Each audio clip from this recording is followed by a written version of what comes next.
I don't even have my microphone on. That's what we're going to do this again. Here's what happened. We had this discussion, a spirited discussion about kangaroos brought to us by Kyle because Kyle, in fact, is in Australia. We put it to Twitter because we couldn't agree on whether or not a kangaroo is an elite animal. And by animal, I mean mammal, marsupial and mammal. You can be both, which is something I didn't even know. So let's see. Are kangaroos, in fact, elite mammals? Let's take a look at some Twitter traction here. Hot on these Friday morning streets. Oh, we don't have any responses yet. We just have a GIF of Kyle, which is actually amazing and terrifying. Both at the same time, KB. Yeah, and listen, the opinions are coming in hot. I come out on the side that they're not. It's a great mammal. It's fine, but they ain't in the same category as the lion, the tiger, and many others I can name. And I think marsupial is a cop-out. But when I think elite, I think Will Selva, not necessarily his World Wide Web internet connection, but Will, it's great to see you. KB, it's great to see all of you. In terms of elite mammals, I mean, I don't think there was a combine for mammals, but if I had to go with one, it would be the cheetah because it's so fast. And if it's through the air, I'd say an eagle because they can carry 4 times their weight. So kangaroo, not the first one that I would put on there, but perhaps a kangaroo knocked out my internet. I don't know. All I know is I was offline. Yeah. All I know is I was offline, and I go online, and I see that Schrags had said Russell Wilson wouldn't amount to anything. And so I was like, wait a second, what happened here? Where did we lose control? Hey, an eagle is not a mammal. Good. Oh, all right. Well, I just was saying as far as an animal in the air. But overall, I would have to say is the cheetah for me. Either way, it's a Friday. I love you guys.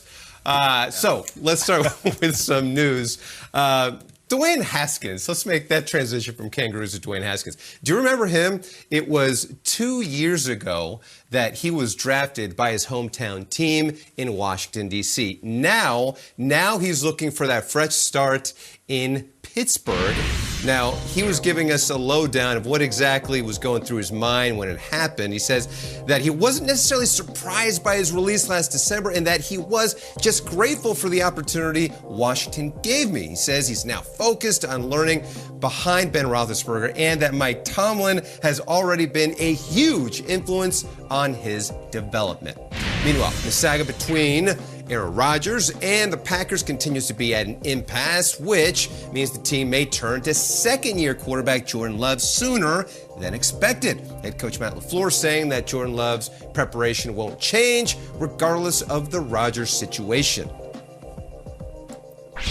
It's the same message it's been all the time is, I mean, you're only one play away, so you always have to prepare like you're the starter and just to be very intentional about the work that you put in to go out there with a purpose, to be mindful and in the moment. Every rep for him is so critical, whether it's on air on his own or it's with us in 11-on-11 situation, and he's getting that constant coaching. And I think he's done a great job of embracing just the whole situation, embracing learning from every rep. One thing we talked about, after Tuesday's practice is, hey man, you're going to have some great days and then you're going to have some days that aren't as great. And you got to be able to ride that wave. You're never too high. You're never too low. And just making sure that you learn from each and every rep. And I think he's done a really good job of that. Now, the Packers will be having their training camp at the end of July. We don't know if a certain MVP will be there, but we do know that Jordan Love will. And while I was offline too, and I came back online, did Nate do a Sammy Davis Jr. impression, by the way? Did that happen as well? Yeah. It's been a wild one. I missed a lot being offline. Bro. It's Friday. Right. Yeah, it's Friday. Yeah. Huh? It's as if we're all in good moods. Okay. Cheers, Will. Because it's Friday. Will, glad you decided to show up 2 hours in. Appreciate you and talk to you in a little bit there. You look like you're about to take a JCPenney photo to put in the wallet. Okay, let's keep talking about this LaFleur. Honestly, if we're going to keep it all the way real here on a Friday, guys, like what do we expect LaFleur to say? What can he possibly say? Just speak in football cliches and see what sticks against the wall because there is so much uncertainty there in Green Bay. Kyle, what do you think about Matt LaFleur's message to Jordan Love about handling that uncertainty? I remember once at the ESPYs in the middle of that Favre drama where he wouldn't decide if he was retiring or coming back or retiring. It was just terrible, and Rodgers was caught in the middle of it. Justin Timberlake was hosting, and he walked off the stage into the audience, and he says, "Where's Aaron Rodgers? Where's Aaron Rodgers?"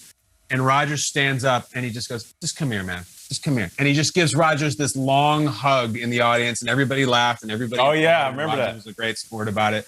That's what I want to do to LaFleur. I said, just come here, man. Just come here and hug me. It's got nothing to do with you. I'm sorry you're in this, because you're right. He got up and gave a clinic on the cliches for a backup quarterback, including but not limited to, you're only one play away, prep like you're the starter, every rep is critical, never get too high, too low. I think he's got one of those cliche of the day tearaway calendars in the morning. He just rips it off, and I don't blame him. I agree with him. It's exactly what I'd be doing. He didn't start this mess. He can't finish this mess, and he's left to just answer it every single time. Matty LaFleur, bring it in. Give you a big old bear hug and a kiss on the lips, make you feel better. I'm sorry. Agreed. It's all you can do.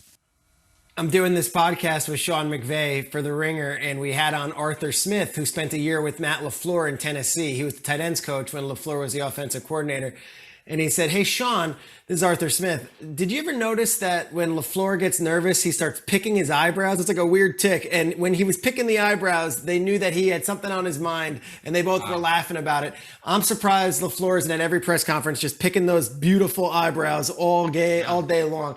Truth of the matter is this: he doesn't know if it's going to be Love or it's going to be Rodgers, but he does know he's got to prepare Love for as much as that opportunity presents itself.